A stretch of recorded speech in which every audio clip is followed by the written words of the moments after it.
Hello दोस्तों, very good morning और welcome back to your very own channel Math Masters. आज मैं फिर से एक जेई मेंस पीवाईक्यू के साथ हूँ जो कि 2023 में पूछा गया है। तो चलिए स्टार्ट करते हैं, ज़्यादा बात ना करते हुए। पहले मैं साइड होता हूँ, आप लोग कुछ पॉज करो वीडियो को और सॉल्व करो खुद से, फिर डिस्कस करते हैं क्वेश्चन को करना। तो स्टार्ट करो आप लोग। एपी का क्वेश्चन है। क्वेश्चन को मैं एक बार एक्सप्लेन कर देता हूँ कि let A1 A2 A3 be in A P, ये बी है, बी ई बी सी लग रहा है। A1 A2 A3 और ये ए पी में है। A7 जो है 3 दिया हुआ है। A1 A4 का जो प्रोडक्ट है वो बोल रहा है कि मिनिमम है और sum of its first n terms is 0। Then इसकी वैल्यू क्या होगी? ऑप्शन दिए हुए हैं, 4 ऑप्शन है।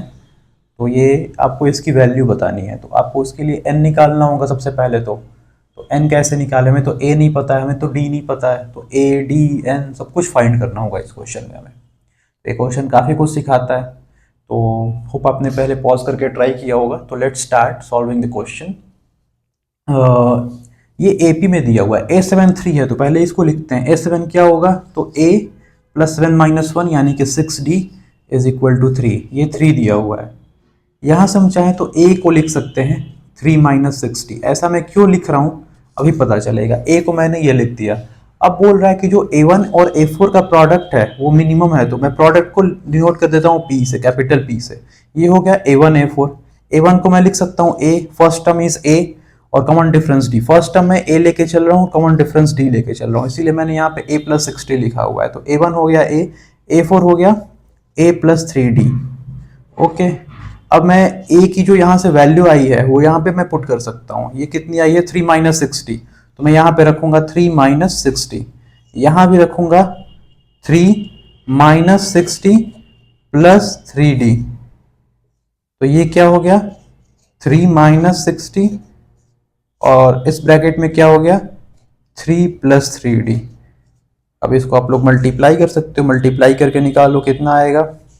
9 plus 9D minus 18D minus 18D square. Sorry ये माइनस है, sorry sorry sorry, big mistake.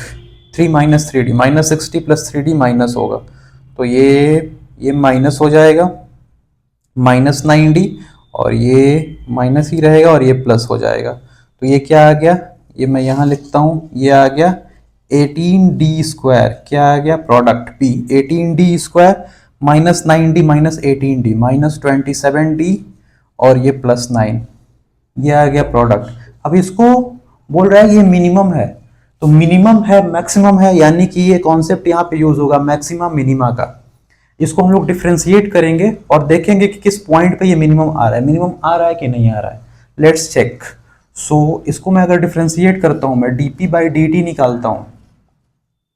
If I find dp by dt, तो सॉरी dt नहीं, d के रेस्पेक्ट में डिफ्रेंशिएट कर रहा हूँ, कॉमन डिफरेंस के रेस्पेक्ट में डिफ्रेंशिएट कर रहा हूँ। ये डेरिवेटिव है और ये है कि मैं किसके रेस्पेक्ट में, यानी कि वो कॉमन डिफरेंस वाला d है, इसके रेस्पेक्ट में डिफ्रेंशिएट कर रहा हूँ। तो ये हो जाएगा 18 टू जा 36D माइनस 27।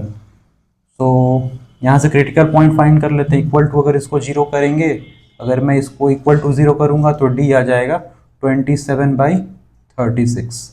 ये जाएगा 9 से, 9 3 या 27, 9 4 या 36, यानी कि डी की वैल्यू आ गई 3/4। ये आया है क्रिटिकल पॉइंट। अब मैं D2P डबल डिफ्रेंशिएट करके चेक करूँगा एक बार ये कितना आ रहा है। तो ये आ रहा है 36, यानी कि पॉजिटिव है। अगर ये मैं 3/4 यहाँ पे पुट भी करूंगा तो भी ये पॉजिटिव रहेगा, ग्रेटर देन 0, यानी कि मुझे मिलेगा मिनिमा। यानी कि D पे, D इज इक्वल टू 3/4 पे हमें इस प्रोडक्ट की मिनिमम वैल्यू मिलेगी। यानी कि जब ये जो प्रोडक्ट होगा ये मिनिमम होगा, तब D हमारा होगा 3/4। तो D निकल गया, तो A भी हम लोग फाइंड कर सकते हैं यहाँ से। A कितना हो जाएगा? 3 माइनस 60, तो 3 minus 6 and D is 3/4। So we get 2 3 जा 6, 2 2 जा 4, 9/2। So 3 2 जा 6 माइनस 9/2 माइनस 3/2। तो A आ गया माइनस 3/2 और D आ गया 3/4।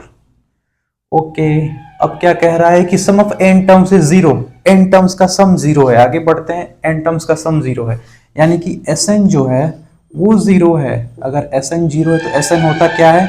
n/2 2a plus n-1 into D, और ये है 0। ये क्या हो जाएगा, ये तो उधर चला जाएगा, इसका कोई मतलब नहीं है, ये 0 होगा। 2a का मतलब 2 इंटू -3/2 यानी कि -3 प्लस n-1 इंटू डी कितना है 3/4, ये है 3/4 इक्वल टू 0। -3 को उस साइड भेजेंगे तो ये हो जाएगा n-1 into 3/4 is equal to 3। 3 से 3 गया, n-1 की वैल्यू आ गई 4, n आ गया हमारा 5। अब n निकल गया। अब we can easily find this n factorial -4a and n plus 2। So let's find. मैं इसको हटा रहा हूँ, होप आपने इसको समझ लिया होगा और आप लोग साथ साथ कर भी रहे हो। मैं इसको हटा रहा हूँ यहाँ से। हमें फाइंड जो करना है उसके लिए हमें n की जरूरत पड़ती, और n हमारा आ चुका है, n आया है 5। सो फाइंड क्या करना है, फाइंड करना है n factorial -4a n plus 2। अगर मैं n की वैल्यू 5 यहाँ पे पुट करूँ तो ये हो जाएगा 5 फैक्टोरियल -4a 5 5 प्लस 2 यानी कि 5 प्लस 2 7 7 5 35 यानी कि 5 फैक्टोरियल -4a 35। हमें इसके लिए a 35 की जरूरत पड़ेगी, a 35 निकाल लेते हैं, और a 35 कितना होगा a प्लस 34d, और ये कितना होगा a पता है हमें कितना था, a था हमारा -3/2 और d था 3/4। 34 इंटू 3/4, ये गया 2 से, ये गया 17, 17 3 जा 51, 51 -3 48/2 यानी कि 24। सो a35 विल बी 24। यहाँ पे पुट करते हैं, 5 फैक्टोरियल होता है 120 -4 into 24, 24 into 4 96, 120 -96 24। So we get 24 as our answer. नहीं, हमें ये फाइंड करना था और हमने फाइंड कर लिया। सो ये था हमारा क्वेश्चन आज का। होप आपको समझ में आया होगा, आपने सॉल्व किया होगा इस क्वेश्चन को। आप लोग चाहे तो एक बार रिपीट कर सकते हो। So let's end this video and मिलते हैं अगले वीडियो में किसी नए कॉन्सेप्ट के साथ, किसी नए क्वेश्चन के साथ। Thank you.